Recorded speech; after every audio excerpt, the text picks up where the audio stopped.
All right, guys. Today on the Lions Guide podcast, we got Mr. JT Frank, and I wanted to have JT on the show today to talk about have a conversation that I have with a lot of people I care about, and friends and family, and especially high performers that I coach, which is really the effects of alcohol in our lives. And I came across JT because he's got a great podcast. Go out there and check it out. We're going to talk more about it, but the consequence of habit.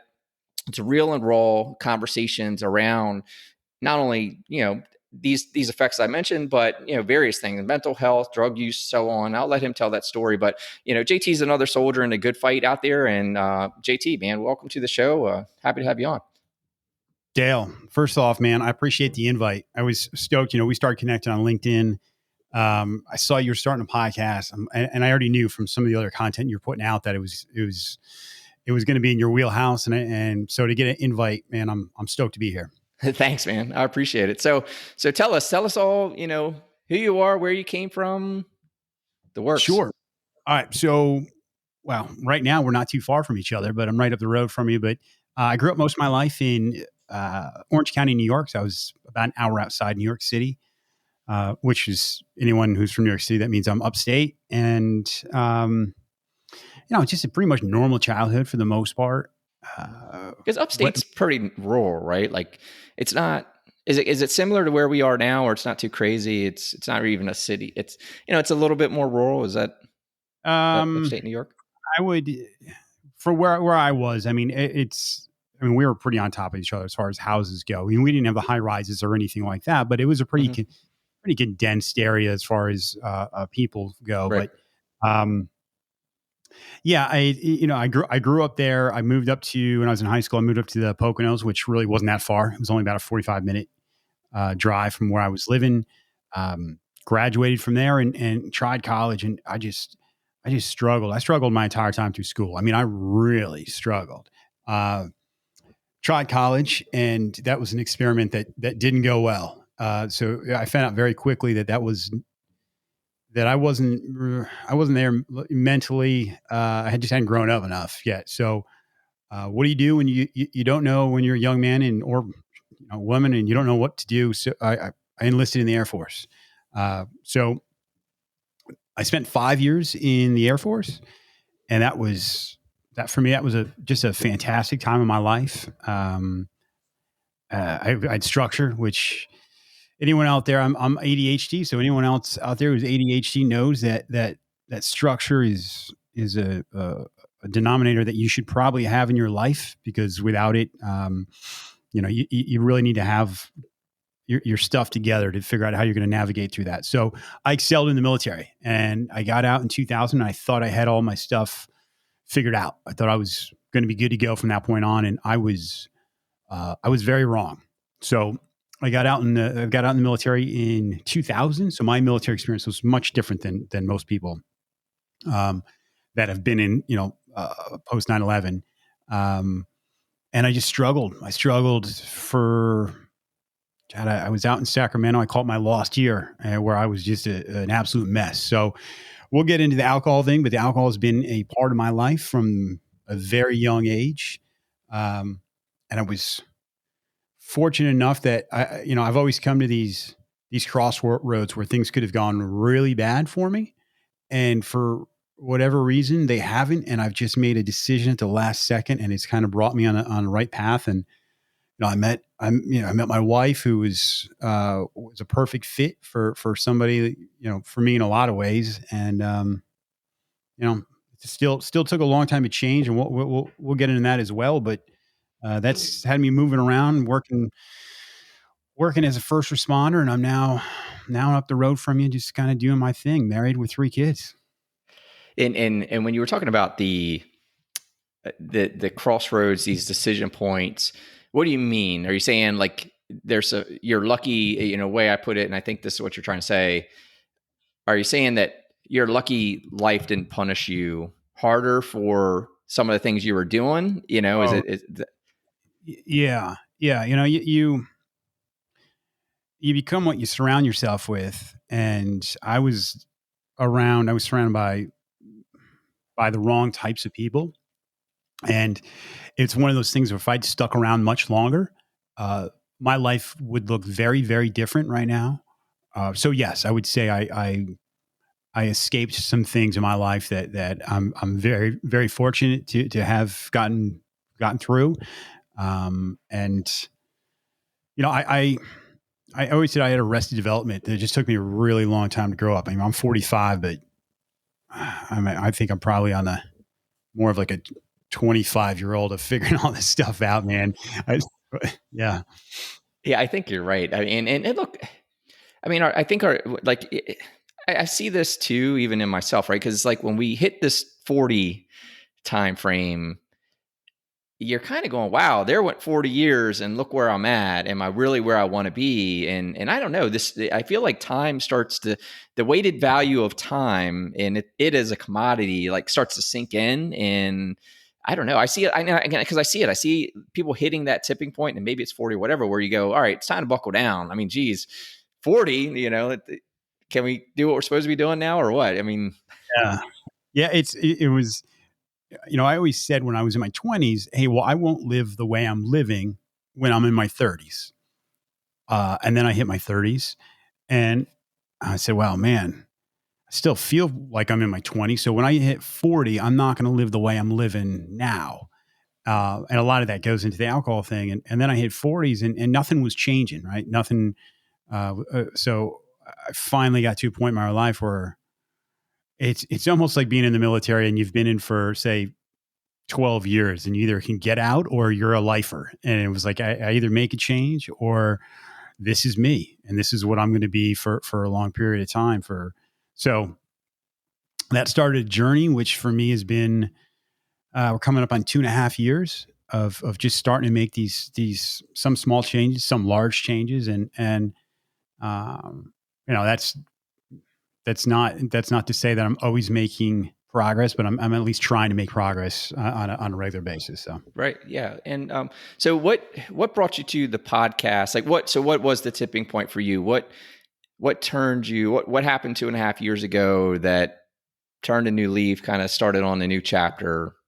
Well, it's interesting because the podcast, I was actually doing a podcast for another company called Killcliff, which is actually a performance drink company. It's big. It was started by some veterans and big in the CrossFit world. And a buddy of mine who does stand-up comedy, and I did stand-up comedy. I was just kind of like this side hustle thing just for because I love it. And we were approached by Killcliff. They said, hey, would you like to host a podcast? So we started this podcast and it was awesome. And it was a much different experience than what I'm doing now. It was, they were looking for some laughs. They were getting some interesting people on, but most people who start a podcast, you realize very quickly that there are a lot of people. Like I joked around saying, hey, starting a podcast now is like deciding you're going to sell masks during COVID. Like there's a million people doing it, right? Yeah. But with this, I mean, they were flying us around. Like they flew us down to Atlanta for like a launch party for a new product. They were flying us to be a guest on other podcasts. So it was great. But then COVID happened. And as I'm doing this podcast for them, I've already started this transformation for myself. So now I've got all this free time because it kind of goes away. They're Killcliff was, the revenues coming in from the fitness industry, which just got murdered during COVID. So I had this studio in my basement and I literally just went downstairs one day and just started talking in which ended up becoming the intro or the teaser. And, I just started talking about, not comedy, but just my journey a little bit, and was pretty surprised with some of the feedback I was getting from other people. Kind of going, hey man, I completely relate. I've been on this path, or I'm at least curious, and that's a really important thing. Is that curiosity? Going, hey, is there something more than what I'm doing right now? Is there? And if you're asking that question, the answer is probably yes. So once I've kind of told my stuff, I said, well, now let's let this be a venue for other people. And I started that process of just trying to get, just like you, just trying to get some interesting guests, trying to get somebody out there that you think that story is something that could maybe motivate or touch somebody else, and start getting some positive change out there. Right. So talk a little bit about that, like, let's dig into consequence of habit. Like, what is your goals for it? Like, what are you after? What are you talk? What are the conversations you're having?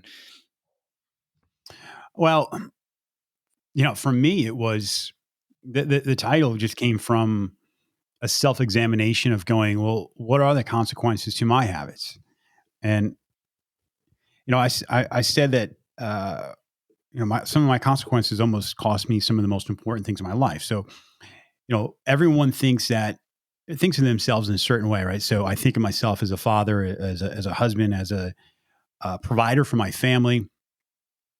Um, and I found that these habits I had, they were compromising all of those things. What are we All talking of about? Like, what habits are we them. talking about? So for me, drinking, right?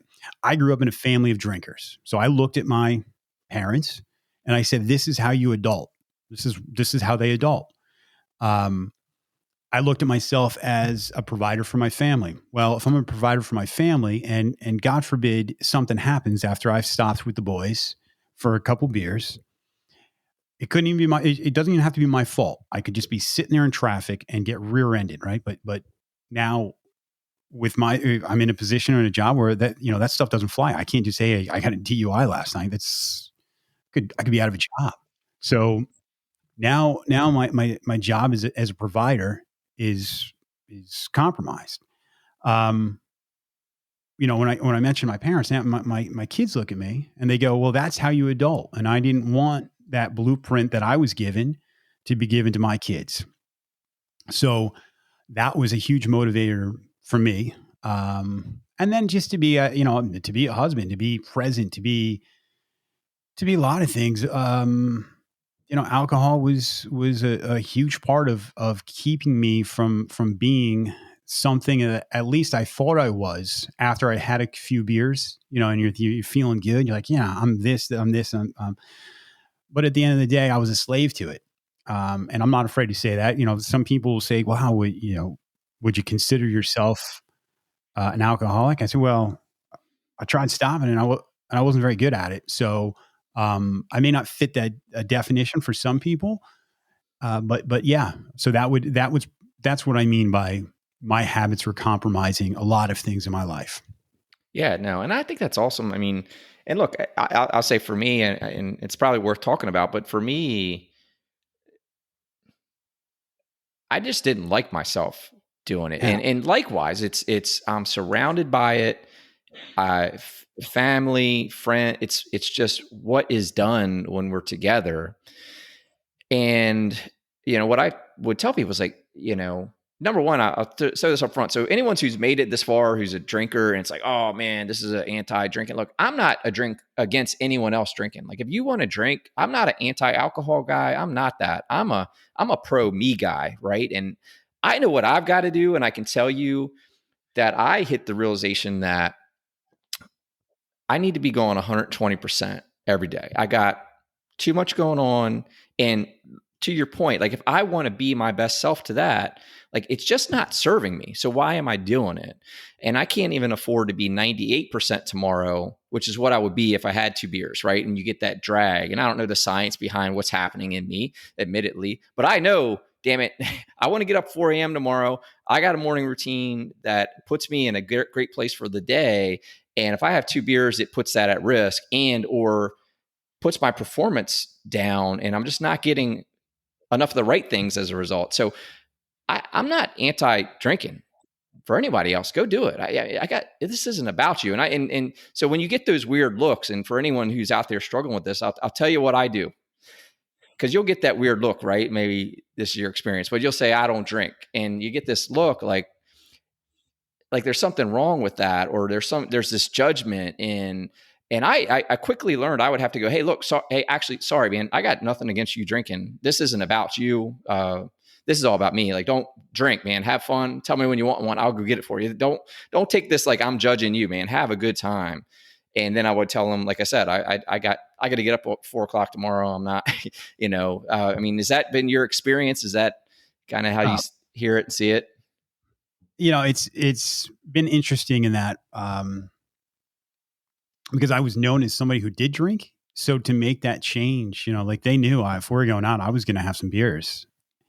But there's different types of people out there, and there's people that drink like I did, that if they're truly honest with themselves, they would know that they drink too much, right? So, and then there's other people that will have one beer, maybe a half a second beer, and go, "I'm good," and they stop. Well, that person is foreign to me. Like, I wasn't that wasn't that guy. So I stopped drinking, and sure, I caught a ton of shit at first.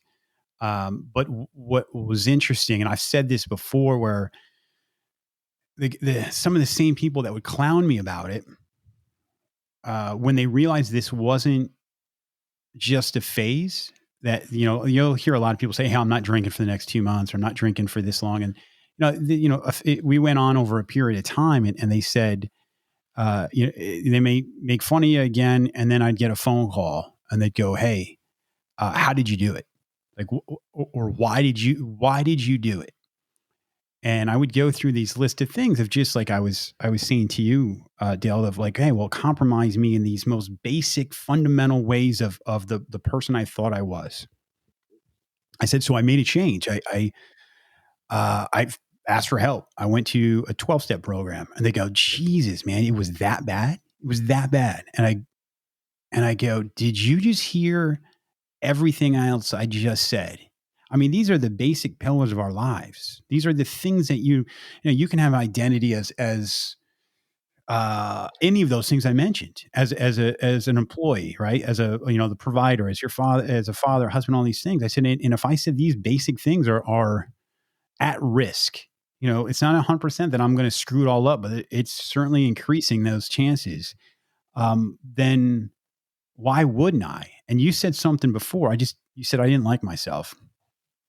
And I did not like the fact that I knew I was, that I couldn't stop something. I just couldn't stop. Like if we were going to dinner, and they said, "Hey, do you want to stop at, like, we're traveling somewhere," and they're like, "Hey, we're going to stop at Cracker Barrel." I'm like, "Cracker Barrel? I can't get a beer there." What is that's crazy, crazy talk. so, um, so for me, and there was a lot tied into it. Like I said, it was just coming from a family of it, and then I see my kids looking at me, and not even in a bad way. They're just looking at me like, "Dad," and I had a lot of identity wrapped in it. I liked good beer. I was one of those beer snobs. I still am. I just am for non-alcoholic beer. And I liked bourbon, and I liked sitting around the fire and hanging out with other people that drank. So I had, there was a lot wrapped up in that for me. So that is a massive change. And anyone who drinks on a regular basis, I think that's probably the most daunting thought of, well, I would have to change everything. I couldn't even have fun anymore, and I would have to change my friends, and and all that's bullshit. It's not true. You might think it is, but it's not true. Well, it is. I mean, there's one thing, and I'm just we'll keep this real and raw. Like, some people aren't going to like it, Yeah. and you're more their drinking buddy than Yeah. a friend, right? So there's going to be some folks that they're going to slowly step back or be less engaged or whatever, and you'll learn, like, the minute you say, I don't drink, like, I've heard this at least often, which is, "Yeah, I don't get invited to as much," Yeah. right. And that is true. And that's going to happen. But maybe when you're hitting this decision point, that's exactly what you need to happen, right? You need to be less influenced by a circle that prioritizes a performance detriment, and is trying to go get numb or whatever. I'm with you. I would do it because I needed to, and it was like and similarly, like, I wasn't an alcoholic. Now, like I said, here's one thing that's true about me. I drink all day water. Like, I drink water all day long, and I have a habit of having a 30-ounce Yeti of water, and I sit here and I drink 5 or 6 of those things a day.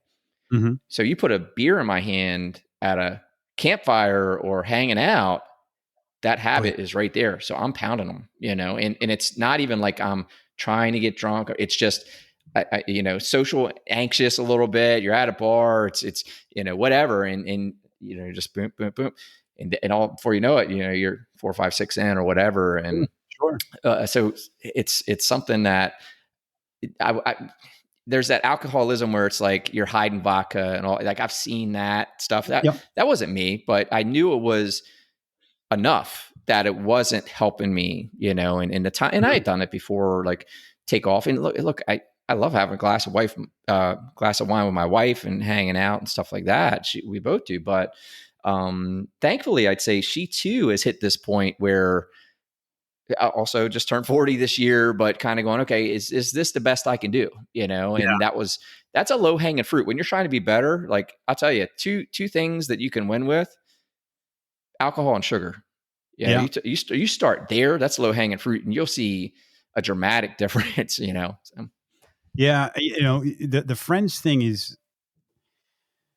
it's funny because we surround ourselves with people that do the same thing.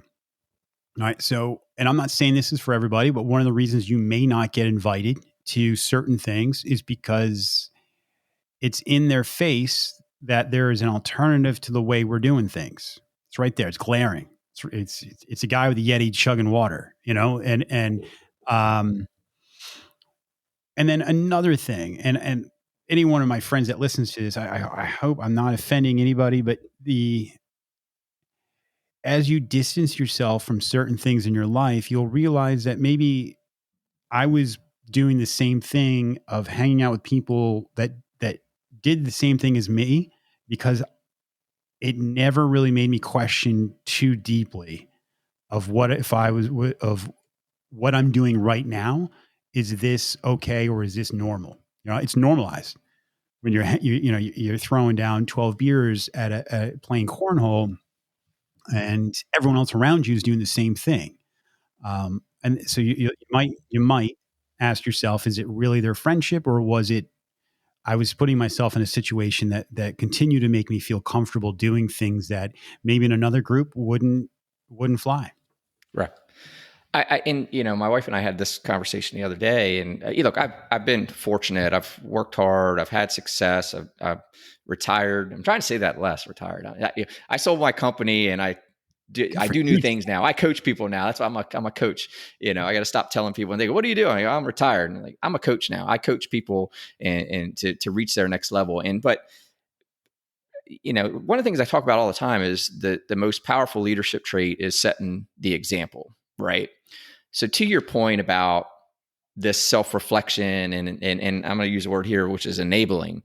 One of the things I said about her, and again, I'm not even trying to be braggadocious. I'm trying to say I try to set the example for others, right? I've had some success, and I want to pass on what I've learned to others. I want to set an example for others because I came from nothing. Anyone can do what I've done if you're willing to do the right things. I believe that. I don't think I'm better than anyone or anything. But a conversation I had recently was like, well, if I'm that guy, yet I sit there in front of others who look up to me, and I'm pounding just as many beers, I'm drinking just as hard, I'm enabling them, right? Because they're looking and going, well, look at Dale. He's in shape. He's got all this stuff going on. He's had success. He's doing this and the other. And I'm drinking right along with him. Like, that hit me recently. I was like, yeah, I'm not even serving those I care about by being where I'm at from a position of influence and throwing down like that. You know what I mean? Like, does that make sense? Oh, it makes 100. I mean, Yeah. 100%. I mean, even on a more personal, uh, my son was in school, and they asked him like what your parents like to eat and drink, and he said my dad's favorite drink is beer, and everyone laughs, right? Everyone, Dale, when I tell you that was a kick in the balls, like to hear that and like, you know what, all of these things, and you made a good point that people that look up to you. I grew up as a kid and seeing my parents and saying I'm not going to be like them, and that's no disrespect for them to them. Every kid's going to be a better version, right? It's going to be different. And then I went into the military, and even before that, there ended up being people I looked up to that drank too much. So again, I was falling in line with that. And again, that maybe worked for them. I'm on the same boat. If you want to drink, have at it. And some people can balance that. I just wasn't one of them. And there's an acceptance to that for me that was really important. I had to accept that fact. And you mentioned having a glass of wine with your wife. Man, I love drinking a glass of red wine, like cooking dinner, hanging out, just chilling out, listening to some music. And I miss it, Dale. Like there's things I really miss it. It just, the juice isn't worth the squeeze for me because I know all of the other stuff that goes along with it. Yeah, and I agree, and I should say that more, right? I mean no disrespect to what we said, right? Like, and what the way I've put it to my kids is because there's always like, well, I had it hard, and and there's all this enablement of kids today and all that stuff, and my thing in the house recently is, look, mom and dad got us this far, but we didn't come this far to only come this far. Mm. We didn't come this far for you to just be on Xbox all day, or you not to get out there and put in the work or do good at school, right? Like, we've got an opportunity to be comfortable, but we're not taking that opportunity, right? And that's where mom and dad didn't do this to get here for you guys just to stay here. We want you to take it farther. We want you to take it farther than we've been able to do in our lifetime, be even better. And that is just that. I mean, it's not any disrespect to that circle of friends or family, because that's coming up. That's, again, like you, it was what I was around. I was, I'm not even going to tell that story, but there's a lot of drinking coming up. It wouldn't be fair to put that one out there. Sorry. Call me if you want to know it, I guess. Yeah, but I was around it a lot from a young age, and there is that blueprint, right? Like, we are programmed by what we're around as we're growing up. So it's easy to fall into that. It's hard to break out of it. And it's really hard to break out of it when that is your surrounding, because, just our basic human desire to be a part of the tribe, right? Mm-hmm. It's tough. Yeah. Yes, it's tough. It's hard to quit. Yeah. Well, so right now, Dale, you're sipping on a Heineken Zero, right? And one of the companies that was big in my journey is Athletic Brewing, and they only make non-alcoholic beer. And we talked about those conversations that you have at the bar. This is a great time if you're at least questioning that in your life, and you say, even if you said, hey, today I don't want to drink, but I don't want to answer a million questions about it, because that's what inevitably happens. There's alternatives out there. You can still have a beer. Like, I'm sipping a great IPA right now, where you're having a Heineken. So it's a fantastic time, I think, to make that change if that's what you deem you're going to make. Yeah. And this is new to me. And I'll tell you, like I say, there's been 3 month, 6 month stints that I've just taken a break before, just getting hyper focused. Right now it's because of 75 hard. I got various reasons of trying that, but one of it was like, hey, now it's a part of the requirement. 75 days, one of the things, no alcohol, no cheat days as far as the diet's concerned as well. But this is new. Like, all these times that I've quit drinking before, taking a break, I'll say, I didn't do non-alcoholic. And I would say this has made it 1,000% easier. Like, even I'm coming back from a trip. I was down in Miami. Even two things surprised me.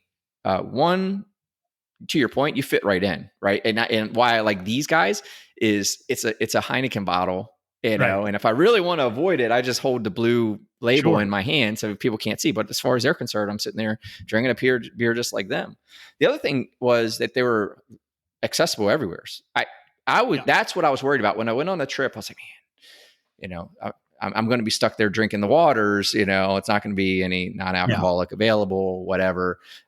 Traveling, these were everywhere. So they were in the airport. They were in the bars I went to. They were in the hotel. And I would say each time I was surprised. I went in there and said, my buddy orders and he gets beer, whatever. And I'm like, do you have Heineken Zeros? And they're like, yeah, I'm like, cool. Awesome. And I mean, yeah, the days of O'Doul's, excuse me, the days of just having an O'Doul's are over. There's some great beer companies putting out amazing products. Obviously, like I said, I'm partial Athletic Brewing. They've been huge support of the podcast and just my journey in general. But Lagunitas is making it's a good non-alcoholic Brooklyn lager. I mean, close to us, you've got Dogfish. They've got one out. Um, it's the industry is blowing up. I mean, I think athletics, I want to say their sales up are like 300% right now because it's an alternative. And for a long time, there just wasn't that thing. I mean, I joke around like, dude, you hold a lot more street cred. Somebody got sober pre all this awesome non-alcoholic beer. Like, it's because you were drinking seltzer water. Right. Right. So, but I'm always careful because for some people, even having that it's not healthy. It's a trigger for other things. And Sure. um, again, that comes back to honest conversations. One of the things about habits and one of the reasons I love them and hate them at the same time is you can talk about habits and you can talk about being a successful entrepreneur, being the best version of yourself. Wake up at 4:30 in the morning, working out, taking your cold shower, meditating, reading so much. I mean, doing something like the 75 hard, and that is one level of it, and then all the way down to the person that is reach rock bottom. It's their habits that have gotten them there, right? And so to make these small changes. And why we do the things that we do, because my process through this is the more I examine my habits, you start to make these connections like, oh, I must have been uncomfortable, and this is where I get all touchy feely, but maybe I wasn't comfortable in my own skin or in my own head, or I didn't like myself at some point, so I would do these things that give me these little dopamine hits, just like I do with my phone now, right? I'm uncomfortable, I'm sitting there, I'm bored, I'm uncomfortable, boom, it's this constant thing that's always there. Well, alcohol was that for me, on top of other things. But having those conversations, examining it, making that connection between my actions and where I actually am in my headspace, and having an emotional awareness around that, and then trying to figure out a way to make a change where that's not your go-to, whatever your habit is. Right. Yeah. And look, you gotta want that, right? I mean, it's you gotta want it. You gotta want to make the change. And again, kind of why I was excited to have this conversation today, because I feel like, again, a lot of people are just locked in. They don't feel like they have permission to be different. And it's just something that's my goal for this podcast, to let people know, like, this, to get into that next level of improving all the things that you don't like about yourself, what's going on in your life or whatever. And if you're drinking, like, again, it's low hanging fruit. You might want to look at it. And even like, I'm fit. I work out a lot. It's a part of my routine. And I can tell you, man, I can see a stark difference. Like I'm what I say, 18, 19 days into 75 hard as of this recording. I can see in the mirror after those 2.5 weeks of no alcohol. I'm getting crazy with the second workouts. I mean, the 75 hard, if you're familiar with it, you got to do 2 distinct 45-minute workouts a day. Now I know I've only recently gotten good at stretching and recovery the way I should do, at Right. 41 now. But so I haven't been going crazy with the workouts. I just know that's not going to be sustainable. I don't recover like a 21-year-old anymore. But no alcohol. And for me, no sugar is another thing I'm doing right now. But I can see in the mirror, like, because I haven't changed a whole lot other than adding in another 45-minute workout. I can see it. I can see it on my body fat percentage. I can look in the mirror and go, look at that. And like, I was already fit, you know what I mean? So just for someone who's out there struggling with weight or whatever, like I can see it. I mean, I can see when I'm drinking and not drinking. And that's been every single time I've taken a break. I can see the change within a week or two, Sure. Yeah. I mean, I used to pride myself on being able to go out hard at night and do all of, just hit it hard. And then the next morning suffer through whatever I was going to suffer. And I used to take pride in that. And I look back now and God, that was foolish. I mean, there was so much suffering for no reason. And I'll tell you what, like, I see somebody now and it will be a friend, or it could be a complete stranger. And I can see they're trashed. You're out at the bar and I know I'm way too familiar with that feeling of waking up. And then there's that split second before you realize, like, oh God, I just remembered what went down last night and how I'm about to feel for the rest of the day. And man, I do not miss that. And to get up and think about like working out and doing that stuff, I'm like, why? It's not worth it. It's Yeah, not worth it. you're just like robbing your future self of a Yes. better time, right? I mean, sure, Yes. I could drink and I could still have a good time the next day. Yeah, but you'd have a better time if you didn't feel like shit. Yeah. Yeah. I mean, that's my whole 98% rule. I just don't, I want to know I'm optimal, so I can do the things I want to do, man. I Yeah. even attributed one time I tore my calf, and it was just what you said. It was some people were visiting, wanted to go run, the trail. And I'm like, yeah, I'm all in. And we're out till 12, 1, whatever, drinking. And we're hard asses. So we're going to get up at 5 and go run, 5 miles. And I remember taking off, boom, like my calf was done. And I was like, you know what? That's because my dumb ass was drinking all last night. And I think I'm going to go get up and run 5 miles and half-ass stretch, and I'm going to be okay. I Right. deserve this. I remember like, this is your fault. You're an idiot. You didn't have to do this, because something like that, you're out 4-6 weeks from what you would want to do. Like, I couldn't barely walk around, let Yeah. alone run. I mean, it's, again, Yeah. You seem like a really disciplined guy. Is that something that's kind of always come natural to you, or how did you find that at an early age and kind of stick to that? I don't want to flip the interview on you, but no, I'm do it. fascinated by people like that. Because, like I said, if I have structure when I was in the military, I excelled, but without it, I didn't. I suffered. So, is that something that's just always kind of come to you?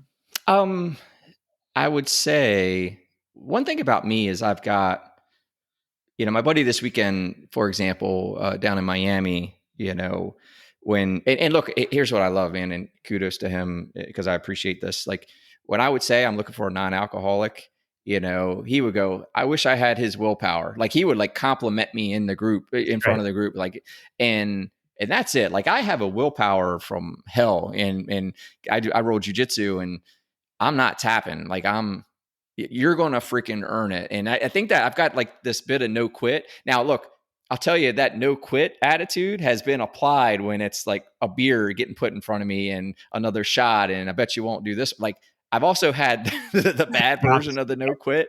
So I've got this willpower. And look, by the way, again, nothing special me. That's just a muscle, man. Like, that's something you got to practice, and you got to start small. And the more you, you know, make those things a part of your norm, your brain. I was actually talking about that on Instagram this morning, which was, just that your brain, I think, has this tipping point of, if you start doing something new, your brain has this, it's going to try to keep you in a comfort zone. It's going to fight you on like, why are you doing this? This is painful. We don't want to do that. Like, your brain's going to go in survival mode when you start doing uncomfortable things for the better. Even like, you're doing something better for you. Let's just use exercise, right? You don't exercise. Now you start exercising. Your brain's going to be telling you, oh, you're tired. You don't want to do this. And you didn't need to do this. What do you really need to lose weight for? But you stick with it, you push through it, and your brain actually switches to, okay, who do we need to be to sustain this, right? Yeah. And that's when you break through to that next level, and it just becomes easy, right? So for me, I am very disciplined, but I tell people it's self-leadership, right? I love the analogy that if your life were a business, you would be the CEO. You're in charge. You set the mission, you set the core values, you design the process, the systems, routines, you build the team. It's yours. And that's self-discipline to me. And people would come to me over the years and go, Dale, you're running this company. You're the president of the local youth association, yet you still run marathons. You got 3 kids at home. You do jujitsu. Like, they were like, how the hell do you do all this? And I'd say, I don't look at it in buckets of each. Like, I don't have work-life balance. I have a life, and I have things I'm accountable for in it, and I'm accountable for all of them. And look, I'm perfectly human. Not everything's perfect, and I have issues I have to deal with, and all of those things still. But I look at it from maybe a level up. Some people get so, got the blinders on. It's work, work, work, work, work, and they might be doing great at work, but their home life is just going to hell in a handbasket, and they use work as an excuse to avoid the difficult conversations at home. And again, if you were the CEO, work's a division of your life, Go Your ahead. family is the division of your life. Your community is the division of your life. And you kind of got to level up and look at them holistically, and you got to give them the right attention. Yep. And so one of the big things to that is to build a system. You've got to know what your order of operations are. And this goes to habits, right? You've got to identify what habits are serving you, what habits are not serving you. My 3 tenets of Lions Guide, clarity, courage, and leadership. You got to have a clear vision, right? For where you want to go, who you want to be, who you want to be around. If you have that clear vision, and then this is where the line comes in. If you have the courage to make those changes, because there's going to be challenges, and none of that's going to be easy, and there's going to be those working against you. But if you have the courage to face them, you'll get there. You're going to get there. It's going to serve you. And then the leadership aspect is just that. Like, that is self-discipline, is committing to taking ownership of your life, your outcomes, and sticking to it. And when you bring clarity, courage, and leadership to it, that's where that willpower comes in, right? Like, I'm going to go do X. This is who I'm going to be, and here's how I'm going to do it. Build a system and go. Yeah, I love it, man. You just got me fired up. Seriously, that's it's good stuff. And I'm, we're talking about regrets, and one of the regrets I have is not seeing some of the changes or the reasons for changing until the age I was, because my life has I've accomplished things through this process of self-examination and the podcast, and I've since started a nonprofit, and that would have never happened 2.5 years ago, because it just there was, first of all, drink is a huge time hack. Like, you just don't get, it puts a bookmark on the beginning of your day because you felt like crap for me. Yeah. And at the end of the day, because you're stopped being productive and you're not doing other things that are healthier for you. And sure. Well, that wall comes quicker, right? Like, I noticed, sure, I might be fired up in the morning, get going, but that wall's coming quick at the end of the day, and it's going to be heavy. Yeah, I'm on board with it, man. So what's so the podcast journey, like, what's some of your, the things that you found, like some of your favorite guests or most insightful, like what have you gotten out of that? I mean, you're a ways into it. So has it been 2.5 years that you've been doing a podcast, or? So just this consequence of habit is only, not only, it's been going on for over a year now. Okay. So I probably have 60 episodes recorded. I think I have about 50 out. But it's been actually an amazing experience. I've met people. I had a meeting with somebody yesterday down in DC that because of the podcast and the nonprofit, and I've surrounded myself with people like you, Dale, where there's a bunch of people trying to become that better version of themselves. And you mentioned before we started this, Major General Greg Martin, and that episode to me was huge. I was an enlisted guy, in the Air Force. To have somebody come on and the guy's the president of the National Defense University. He was up there, and to have this guy pull the curtains back and kind of spill his soul about his struggles. Anyone who's checked out the podcast knows I'm a cycling fan. I like cycling. So as a kid, I watched Greg LeMond. I had Greg LeMond on the show. Oh, wow. Yeah, I've got some other names coming up here that I'm really excited about. And some of them, these episodes have been really, really heavy. Some of them aren't. A couple you get off, you're like, oh, that was fun. I enjoyed that. Some of them I need a nap because it is so emotionally taxing. One of my first episodes, it was in the top maybe 5 or so, first 5, was a gentleman named Taylor Spike, and he's come on again since, but we talked about alcohol, and this guy went from, he was running a little bit, but it was the way his son looked at him, and he had a problem with pills, and he had a problem with booze, and he started running. He just finished last month at Cocodona 250 miles. He's done the Tahoe, I think it's a Tahoe 200. unfortunately, that same son that looked at him like that had died in a car crash at 21. So this guy carries his son's ashes with him. And when he's suffering, when he's like 2 days into a 250-mile run, he like lets some of these ashes out in these amazing places. And it was just like, God, man, this, it's very strange to hear these stories that are so personal, so intimate to somebody, and you've never met them, and you've probably felt it. You build a bond with people doing this. So yes, it's been an unreal experience. It's helped me along. It helps me keep me accountable. I found stoicism in my life as part of my recovery process. So I've had stoic authors on before, and we can bounce that ideas off of them, and I can still be in touch with these guys. And that's helped find the purpose in my life, or these values of what I want to be, because I didn't really have that before. I was just kind of along for the ride. Right. So, yeah, it's been amazing. It's been absolutely amazing.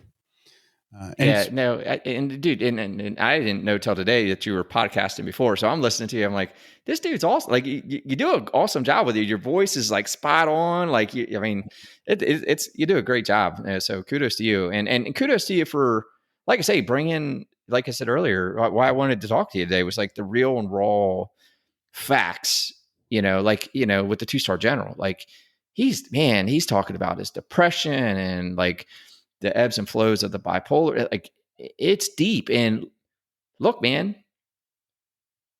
I want those messages out there. We need to hear those stories. And that's kind of, why I wanted to kind of be a soldier in that good fight, because I don't think there can be enough of that out there, and people will find it. People that haven't listened to your podcast before, maybe go listen to it after this or whatever.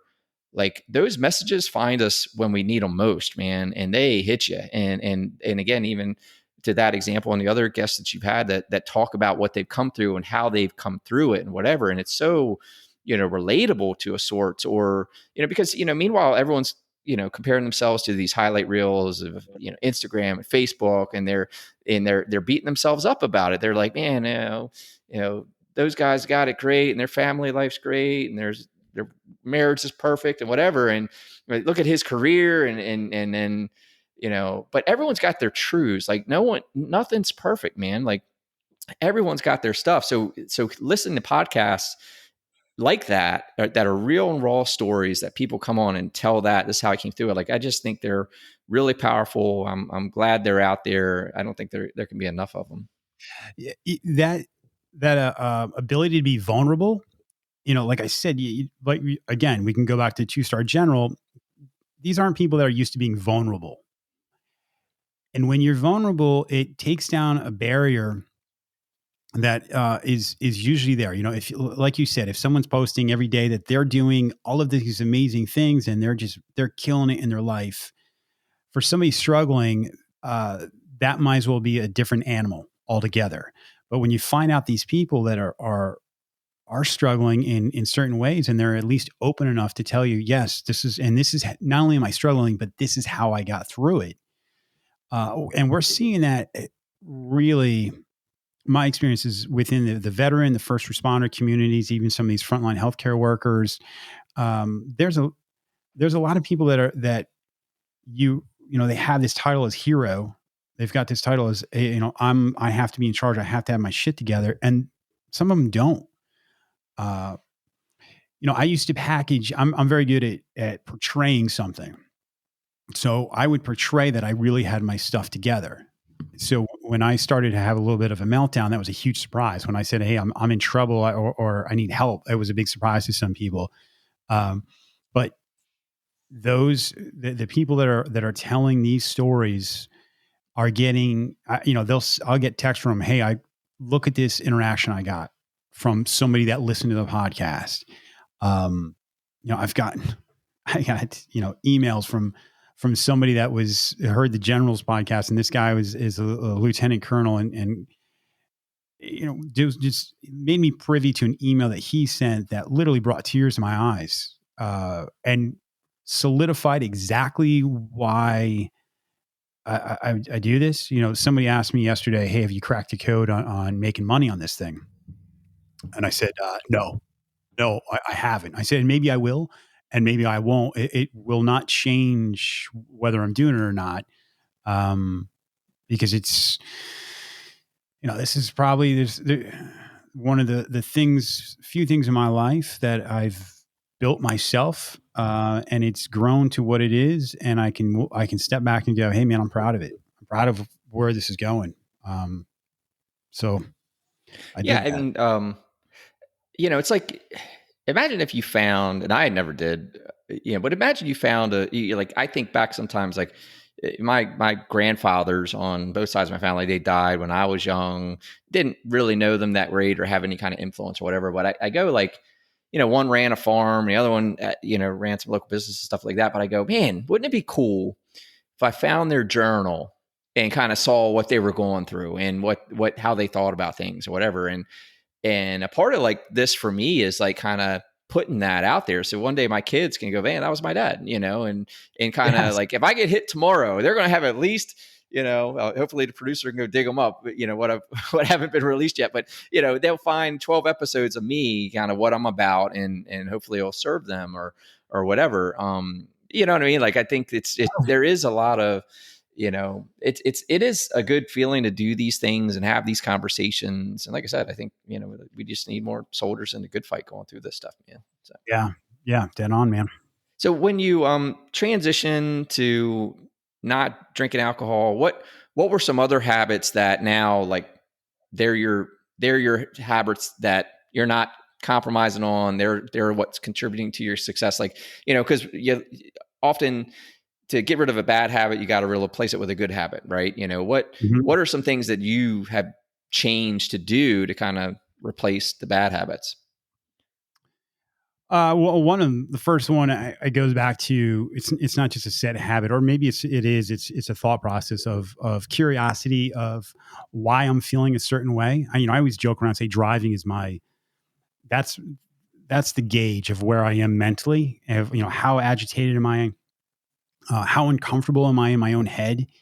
If I'm snapping out at everybody else, there's probably something about me I'm not liking right now. So I need to maybe take a look at that. And that goes back to like a 12-step kind of thing. And it's one of the, Sure. I would encourage anybody, whether you have a problem with alcohol or drugs or not, a 12-step, at least looking through it and being honest with yourself is such a beneficial thing, I think, for a lot of people. Some of the things that I was doing while I was drinking and I wasn't getting a benefit from, I now get a benefit from. So, I was doing breath work before, even when I was drinking, and I was trying to make all these changes where this alcohol was this kind of huge elephant in the room. But I do breath work now on a regular basis. Like, what are we talking? Are we talking like Wim Hof type stuff, or what? Yeah. Wim Hof is been that style of breath work. I've tried meditating. I've tried just following my breath, and I've had.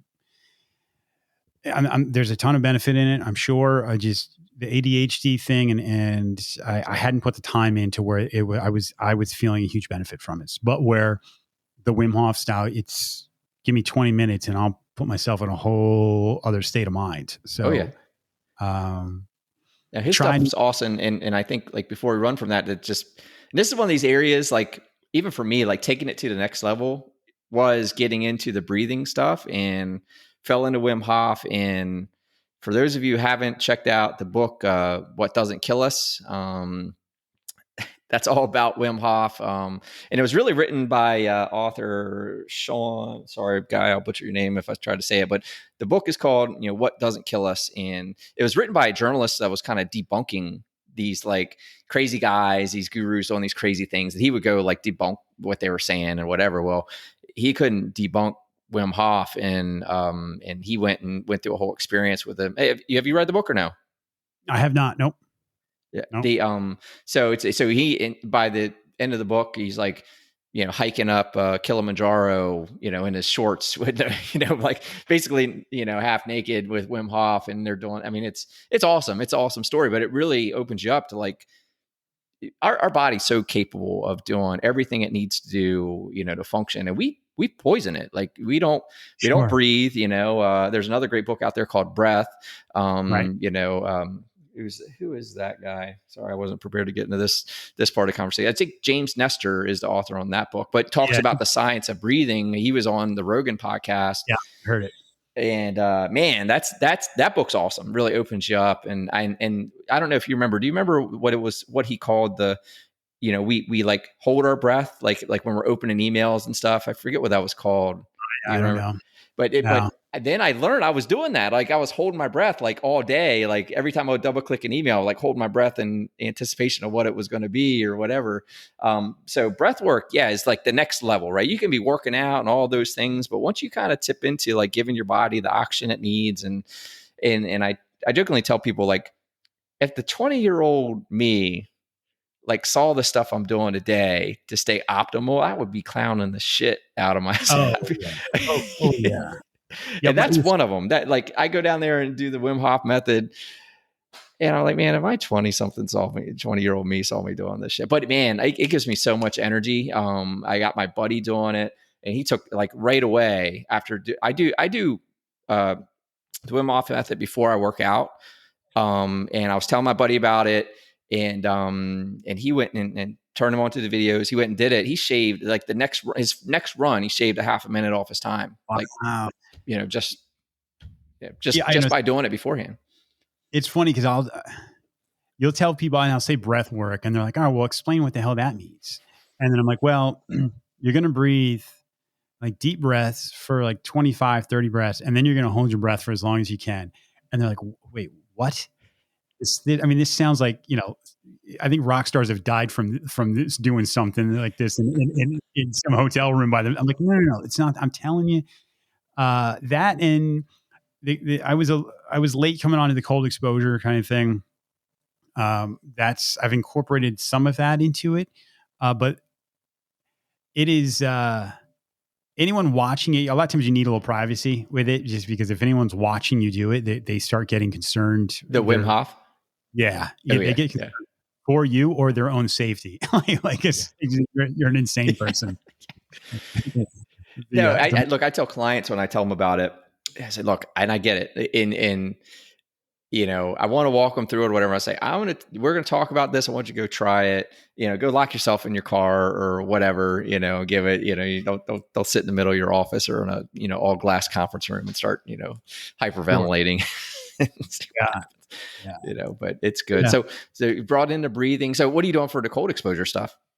I don't have a tub, so I'm just doing it in the shower. I'll just get as cold as it can and try and control my breathing. And I'll start off with a minute and see how it feels or how I'm doing on time. And I'll mix the two together. I'll do breath work with the cold exposure. And yeah, it's been, if I'm in a really bad mood, it changes that fairly quickly. Yeah. So that's been a huge benefit for me. And then just working out has always been part of my life, whether I was drinking or not drinking. I've always enjoyed exercise. I love mountain biking. So, my wife and she's been awesome throughout this entire process. I said, I'm not drinking. She hasn't drank in a long time. We probably walk 4 or 5 nights a week. We're outside up at Lumspond State Park. You may know where it is, but, so we're out there doing our thing, man. So walking, it's not the hardcore thing out there, but that's been really beneficial as well. Yeah, that's awesome. That's awesome. So, back to the drinking stuff a little bit, when, you talk about like your friends come back around, like, so what would you tell someone that's struggling? And I would even go so far to say, at this point, all you've learned, you've been talking to a ton of great guests about various topics on this. And if someone came to you and it's like, I'm struggling, what should I do? Like those out there that are silently struggling, I'll say, right? The ones that are hearing this, they're not really talking about it, others or whatever. Well, first I would commend him for being curious about it, because to be curious means you have your best interest in mind and you want to make a change. The second thing I would say is you don't have to think about, I'm never going to drink again, or I'm never going to do whatever it is again. It doesn't matter. You don't have to think about that right now. You just have to think about today. What are you going to do today? What are you going to do the next hour? What are you going to do the next 5 minutes?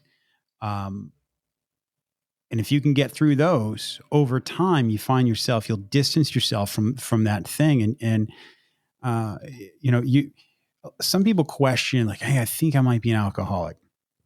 And that is not my place to say you are or aren't. I just haven't found somebody that's questioned that, who hasn't made a positive change and distanced themselves from alcohol and then said, oh, I 100% did. If you're questioning it, there's a chance you've got something going on. And do not be afraid. I've had other people say, I've gone to rooms before, and by rooms, I mean a 12-step.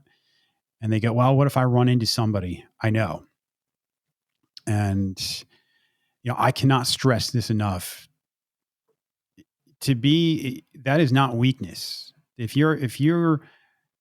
What's weakness is continuing to compromise yourself every single day and not making a change. That's fucking weakness. Strength is facing these things and making a positive change in your life. And I guarantee if you walked into a room and there was somebody they would applaud you. So, yeah. And you should applaud them, and it's 100%. I mean, and that's to me, it's courage. It's courage to face these things, face your fears virtuously, honorably, like go face these struggles and challenges, with courage. Like, it's for the better, it's virtuous, it's what you need to do. You need to do it, and just face these, fears or limiting beliefs that you have about it. The fear they're going to judge me, or I'm going to miss out now. And sure. Think about you, think about those that are counting on you, Yep. Think about them. Who do they deserve you to be? Like, who, you know what I mean? Like, make it about you. Like, screw the judgment, man. Fuck everybody else. Like, I put a thing online. It was pretty popular. It was just like, why do you care what cowards think? Right? Like, why do you care so much about what cowards think of you? Like, sure. Go do your thing. Do what's right for you. Yeah, I like it. So cool, man. Well, hey, I know you got a hard stop here, so I wanted to kind of bring it to a close here. But dude, thanks for coming on, man. Great job. I think it's a great, powerful message.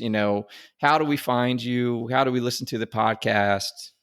So just check out that podcast. It's called Consequence of Habit. It's on all of the major platforms. And as far as social media, I'm full disclosure. I'm not awesome at it, but I'm on Instagram, Consequence of Habit, LinkedIn, under same thing. You'll see the nonprofit there, and then also my personal account. So yeah, please check me out. And if you want to drop a line, any questions or any habits you think I need to start looking at, man, or that have been beneficial for you, then I would love to hear about them. Awesome. So JT Frank, look him up on LinkedIn. That's where I found and was able to connect to you. I'm thankful for it, man. And I really thank you for coming on the show today. Good stuff, man. Awesome. Thanks, Dale. I appreciate it. Yeah. Thanks, brother.